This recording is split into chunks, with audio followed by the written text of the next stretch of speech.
Hey everybody, it's me again. This time I'm here with a video about something new I just added to my hack today, because I was sitting around. I was going to start working on a dungeon, start working some more on one, and I decided that I wanted something a little more theming oriented. So you see, when we're in the light world, this is a light world here. This is known as Calyxo. It represents the light world in this game. It's a small island. And well, small, it's the size of Hyrule. It's same map. However, in here we have 16-bit enemies. They use they don't use 16 colors, but they use more colors than we would see in the original Legend of Zelda or the Game Boy Legend of Zelda games, right? However, this game is a sequel to Oracle of Ages and Seasons, so I have created the Dark World in a much different style, and that is in an 8-bit style. And today I started working on 8-bit enemies. So here is the Octorok, as well as the Like. So the paladin for these guys, I haven't 100% decided what I want to do here. These default colors that popped up, they're not so bad. Big problem with the Octoroks is that when they are moving up, there's no way to indicate that they're moving up. The way the original sprite was actually created was that it had two moving animations facing down, and two moving animations left and right. And what would happen is that the mouth of the Octorok itself was a completely different sprite. So here, I'll go back here. As we can see, there's no difference in the sprite left and right, as well as if I can get it to move up and down. I don't know if this one does. There we go. So when it moves up, there is no face, there's no mouth on it, but when it moves down, the mouth is visible. The sprite itself has no difference. It's still two moving animations. So the Octorok here, which runs on the same, it's the same sprite. When it faces up, it's shitting out its pellet, which is quite comical. Not sure what I'll do about that. These enemies that I'm showing haven't changed at all in functionality. This is just aesthetic. This is just me showing off the other world, the secret realm, very similar to the golden realm, that turned dark. Then here we have the Burbs. We have the Crow. No functionality changes, like I said. And then he has no water to jump through right now, but this is the Swamp Snake. It looks like the Land Mole is. There's a bit of an issue with the graphics there because I haven't reopened the ROM. However, that is the guy. If we head this way, I can show you something I've been working on, but it has a bit of work to be done. So these areas will be filled with more enemies. I will try to do as many 8-bit enemies as I can. I will definitely change like the moblins and the spear pigs, so that we can have a little tougher enemies. Because these enemies so far are not like tough enemies. They're more just like sword fodder for Link, essentially. So these areas will be filled. I mean, unfortunately, due to the fact that Calyxo itself has so many, this map isn't entirely accurate. We're about to see here, this is actually a swamp, not a dumb castle, but this up here and the mountain, I can show that off in a bit just to kind of give you an idea of where this is at right now. This will all be filled up, but unfortunately, because Calyxo uses so many custom 16-bit graphics, we're actually running out of space on the ROM to put new graphics on, and I have even expanded the ROM, and at some point Z-Compress will just give up. It just doesn't want, it says there's not enough room for certain graphics. And even with the graphics manager, so here's this. Okay, so it works now. That's good.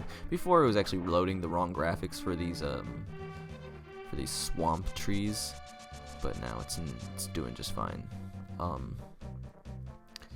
But it just runs out of graphics space, so we have a limited amount of graphics in this 8-bit world. It's it's a little more barren than the main world, but it's mostly supplementary to the main gameplay. You'll be able to get a few main items here, as well as the final dungeon being here. So when you first enter this area, it'll be a swamp. I'm working on it right now.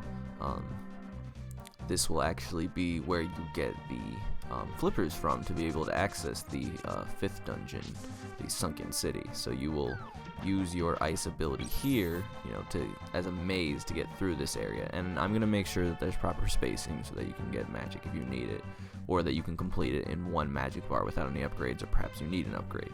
I'm not sure about that yet. And then you'll go through a small mini dungeon in here to be able to get the flippers and use those to work on the 5th dungeon. Now let's go somewhere else. Mirror Shield also needs repalleting so that it matches Majora's Mask more. That's the level 3 shield. And let me think.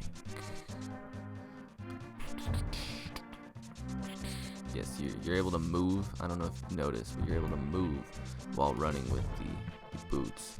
Creates for very interesting gameplay. I think this game has a lot of speedrun potential. I don't think the levels are too difficult. I put a lot of work into the overall design. Talk about coming up with nothing. Damn. Okay.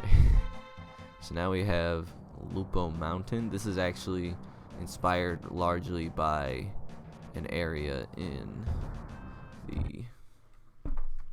the Hack Lyra Islands. I wouldn't exactly call it like a copy. It's more of a reimagining, but there are a lot of similarities, and it's still going to have this this kind of style of lava dungeon. I know I walked on lava there. It's actually because the sprite graphics, or sprite graphics, fucking room graphics here have the lava for a level 2.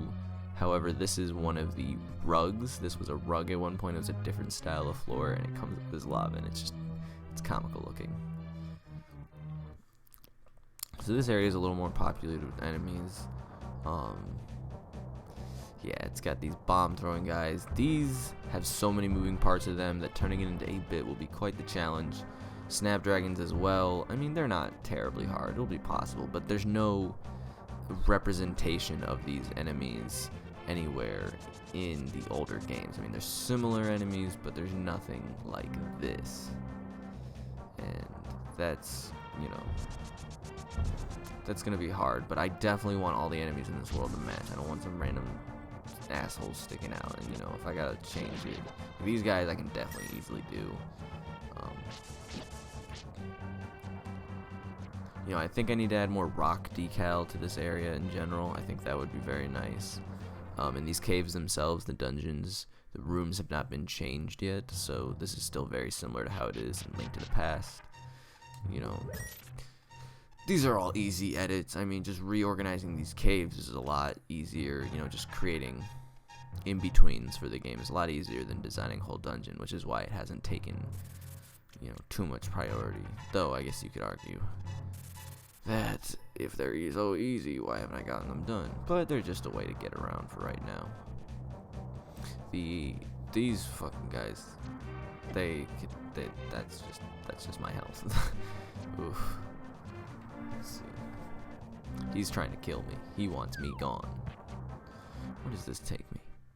It's funny because when you don't work on a game for so long, you just start to forget where you planned on things going, which is kind of fun too, because while this room is familiar, it's not the same as Link to the Past. Obviously, this is going to be changed, but for me, when I'm playtesting, it's interesting because I'm walking through areas I think I should know where they go, and then I end up just surprising myself. Don't know why the magic mirror is here, but now we have the magic mirror. I'm pretty sure I already had it. Got this mushroom. I did that one myself. Thank you. Got the gold star. This is gonna be what gets everybody dicks going. I think the damage data is turned way the fuck up on those guys, which that needs to be fixed. Okay, this takes me right here.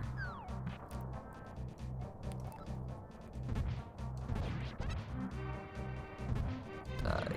Snapdragon. This is where this is another mini dungeon of sorts, I believe. Well, it's going to be, not I believe. Oh fuck me. More lava themes. However, the scroll data on this room is completely wrong. This is just, it's comical. However, I did start working on it. Oh my goodness, this is not showing off the best of the best when it comes to the Legend of Zelda Oracle of Secrets. Not by much. But we have a fancy new item now.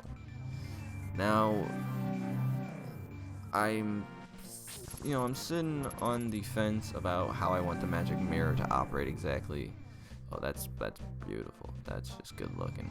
I'm sitting on the fence about how I want it to exactly operate, because I don't know if I want the same dynamic between these two worlds, just because of, as you can see, how much trial and error I just had to go through to get back. I don't know if that's worth it.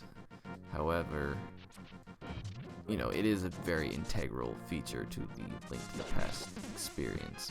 Another thing I figured I'd show off before this video goes on for too long, gosh, I get so caught up in gameplay, is the Swordsmith's house. This one's pretty nice. We got this little tree here, and for anybody who wants to know, wada bing, pull for roots. Yeah. And I'm not going to reveal where his brother is, because that's going to be a part of the gameplay. I'm already showing off too much, but I think that it'd be good to get everyone hyped up. So if there's anything else you want to see about this game, you should let me know in the comment section, and I could show it off. Anything that catches your eye. Most of this map is pretty accurate. Some of it could use some work graphically, like this is the ranch, but I just put a bunch of broken palm trees right there. Those graphics need to be changed. Is the beach, forest, castle, the mountain areas looks very barren, but there is stuff up there. Desert, the sunken city, the temple to the east. If there's anything here that you're interested in, let me know. Thank you for watching. I'm done with this video.